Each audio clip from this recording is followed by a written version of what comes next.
Shalom, selamat malam. Perkenalkan, saya Adelberta Adrima Beneroga dari kelas C tingkat 3.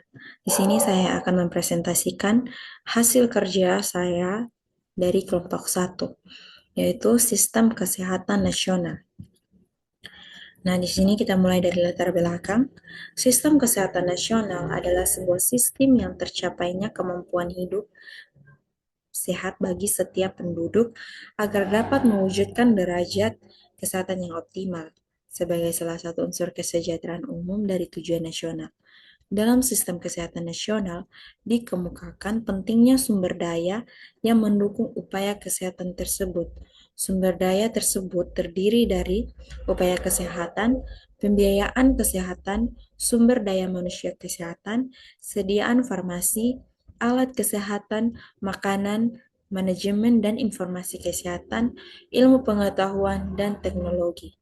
Berikut agenda pembangunan kesehatan tahun 2015 sampai 2019 adalah mewujudkan akses dan mutu pelayanan kesehatan yang semakin mantap.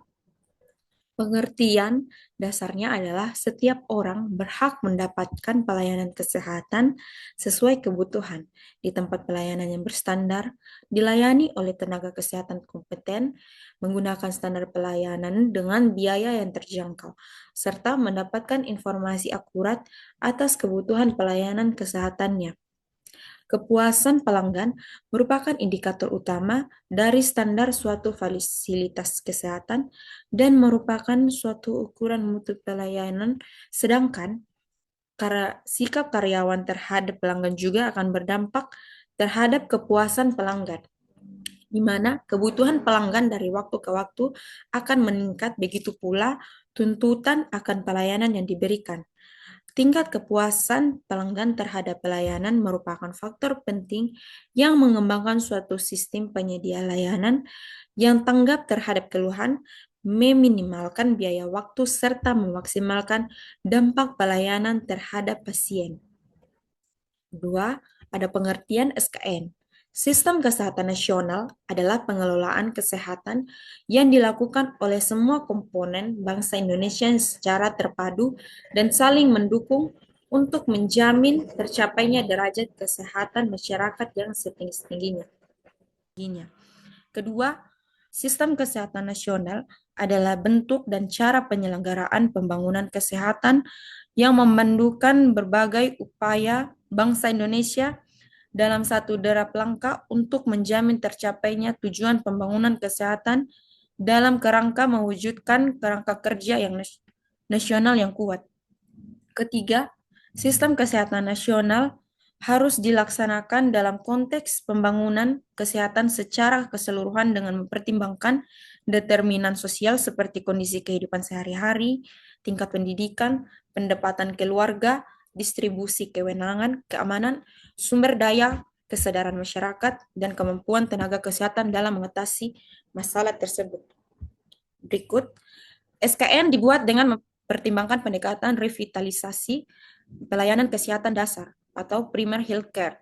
Pendekatan ini termasuk memberikan pelayanan kesehatan yang adil dan merata, memberikan pelayanan kesehatan yang berkualitas tinggi yang mengutamakan kepentingan dan harapan rakyat, membuat kebijakan kesehatan masyarakat untuk meningkatkan dan melindungi kesehatan masyarakat, dan mengawasi dan profesionalisme dalam pembangunan kesehatan.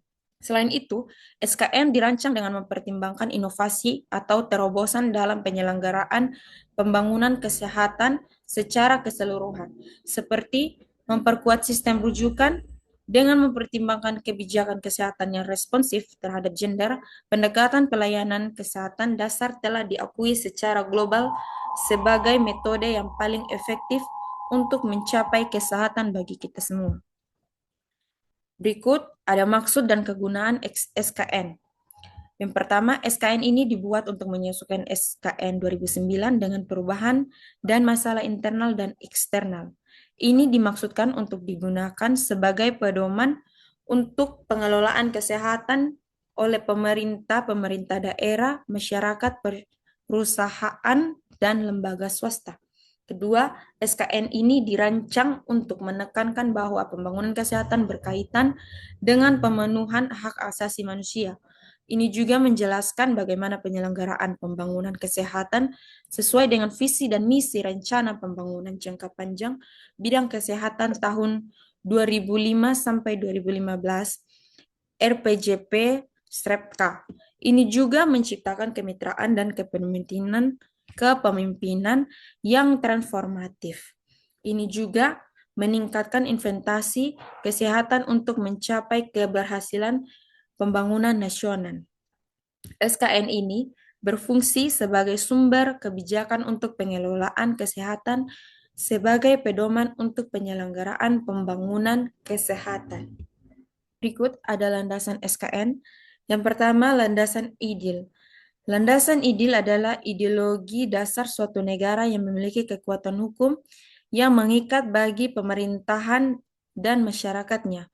Negara Indonesia memiliki landasan IDIL yaitu Pancasila, utamanya sila kedua yang mengatakan kemanusiaan yang adil dan beradab. Sila ini menunjukkan bahwa Indonesia menjadi bagian dari dunia manusia. Oleh karena itu, Indonesia selalu mengutamakan kerjasama dan menghargai orang lain di seluruh dunia. Yang kedua, landasan konstitusional. Untuk Indonesia, landasan konstitusional adalah Undang-Undang Dasar 1945 yang merupakan konstitusi dasar yang berfungsi sebagai pedoman utama. Konstitusional ini berhubungan erat dengan semua aturan dan ketentuan ketatanegaraan. Konstitusi itu sendiri mencakup semua ketentuan dan peraturan ketatanegaraan, juga dikenal sebagai hukum dasar negara. Membatasi kekuasaan adalah salah satu tujuan konstitusi untuk menghindari kewenang-wenangan. Undang-Undang Dasar 1900 atau UUD adalah landasan konstitusional negara Indonesia. Undang-Undang Dasar 1945 berfungsi sebagai pengaturan untuk standar hukum yang lebih rendah. Oleh karena itu, tidak ada undang-undang atau praktik negara yang menyimpang dan melanggar UUD 1945.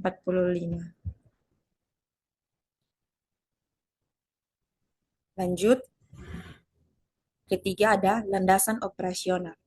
Untuk mengelola kehidupan nasional sebuah negara, landasan operasional digunakan sebagai dasar hukum material yang membantu pemegang kekuasaan menjalankan pemerintahannya. Biasanya, landasan operasional terdiri dari landasan pelaksanaan konstitusi dan landasan edil. Peraturan pemerintah dan perundang-undangan yang didasarkan pada perspektif Nusantara dapat berfungsi sebagai landasan untuk operasi di Indonesia, berlandaskan Pancasila dan Undang-Undang Dasar 1945. Wawasan Nusantara adalah perspektif bangsa Indonesia tentang diri, lingkungan, dan tanah airnya sebagai negara kepulauan. Wawasan Nusantara diharapkan dapat menjadi pegangan operasional dan latar belakang sikap, pola pikir, dan tingkah laku setiap penyelenggaraan negara dalam mewujudkan cita-cita bangsa selama kemajemukan Indonesia. Sekian dari presentasi saya. Terima kasih.